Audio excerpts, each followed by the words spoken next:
Okay hi everyone. सो आज हम HCV का क्वेश्चन नंबर 18 डिस्कस करेंगे। So it says an electroplating unit plates 3 gram of silver on a brass plate in 3 minutes. Find the current used by the unit. The electrochemical equivalent of silver is given 1.12 into 10 power minus 6 kilogram per coulomb. Fine. सो आप देखो हमें z की value दे रखी है that is 1.12 into 10 power minus 6 kilogram per coulomb and जो mass deposit हो रहा है दैट इज 3 ग्राम्स एंड जो टाइम लग रहा है that is 3 minutes. So 3 minutes को आप सेकेंड में भी कन्वर्ट कर सकते हो, 60 से मल्टीप्लाई करो, so this will be 180 seconds. Now आपको जो रिलेशन पता है that Z I T that is equal to M, जो मास डिपॉजिट होगा that is Z which is electrochemical equivalent into current into time. Basically I into time is nothing but charge ना।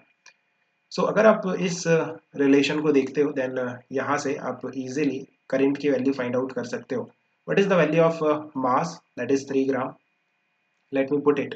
The value of mass is 3 gram. That is equal to the value of Z. If you see, this value is given in kilogram per coulomb. अगर आप देखोगे ये जो value है ये kilogram per coulomb में given है और मास हम ग्राम में पुट कर रहे हैं, दैट्स वाई Z भी हम ग्राम पर कुलम में पुट करेंगे। सो this will B 1.12 into 10 power minus 3 gram per coulomb, right? So this value will be 1.12 into 10 power minus 3 gram पर कुलम इंटू करंट हमें फाइंड आउट करना है एंड टाइम का वैल्यू कितना है 180।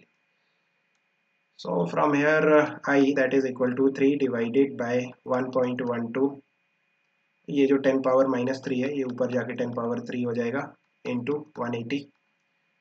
So now you can easily simplify this, इसको हम divide कर देते हैं, ये 60 हो जाएगा, फिर एक जीरो से ये 100 हो जाएगा। So 100 bye